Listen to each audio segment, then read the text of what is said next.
Hello అండి. అందరూ ఎలా ఉన్నారు? ఫెస్టివల్ అందరూ ఎలా జరుపుకున్నారు? ఏం స్పెషల్స్ కామెంట్ చేయండి.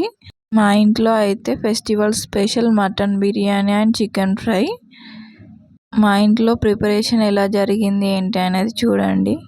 మటన్ని క్లీన్గా వాష్ చేసి తీసుకోవాలి. దాంట్లో కొంచెం సాల్ట్, అల్లం వెల్లుల్లి పేస్ట్, కొంచెం పసుపు, కొన్ని వాటర్ వేసి మటన్ 90% వరకు ఉడికించుకోవాలి.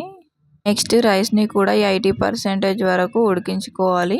ఇంకొక సైడ్ ఆయిల్ పెట్టుకొని ఫ్రైడ్ ఆనియన్స్ అండ్ పుదీనా అవి ఫ్రై చేసుకొని పెట్టుకోవాలి.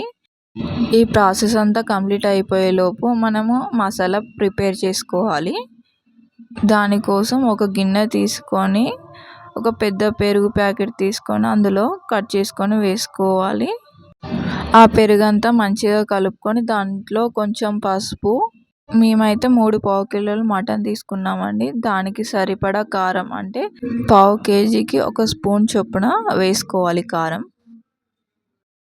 నెక్స్ట్ ధనియా పౌడర్ వేసుకోవాలి 2 స్పూన్స్. నెక్స్ట్ గరం మసాలా లేదంటే మటన్ మసాలా ఆ పౌడర్ వేసుకోవాలి 1 స్పూన్ వరకు. నెక్స్ట్ సాల్ట్ వేసుకోవాలి. మీ రుచికి తగినంత వేసుకోండి. ఎలాగో రైస్లో వేస్తున్నాం కాబట్టి కొంచెం తక్కువే పడుతుంది సాల్ట్, చూసి వేసుకోండి. ఇదంతా మంచిగా కలుపుకోండి. కలిపిన తర్వాత దీంట్లో కొంచెం ఫ్రైడ్ ఆనియన్స్, పుదీనా, ఫ్రై చేసిన పుదీనా యాడ్ చేసుకోవాలి.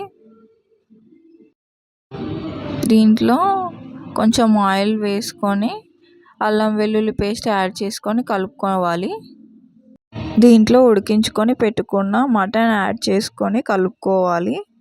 నెక్స్ట్ 80% ఉడికించుకున్న రైస్ యాడ్ చేసుకోవాలి. లేయర్ల కింద యాడ్ చేసుకోవాలి. ఒక లేయర్ వేసిన తర్వాత కొంచెం ఆయిల్, కొంచెం నెయ్యి యాడ్ చేసుకొని మళ్ళీ రైస్ వేసి ఆయిల్, నెయ్యి యాడ్ చేసుకోవాలి. ఇలాగే లేయర్ వేసుకోవాలి. ఎంతైతే రైస్ ఉందో అంత లేయర్స్ వేసుకున్న తర్వాత ఫ్రైడ్ ఆనియన్స్, కొత్తిమీర, పుదీనా యాడ్ చేసుకొని కొంచెం కలర్ కూడా యాడ్ చేసుకొని దమ్ పెట్టుకోవాలి ఒక 20 మినిట్స్ వరకు. 20 మినిట్స్లో టేస్టీ మటన్ బిర్యానీ రెడీ.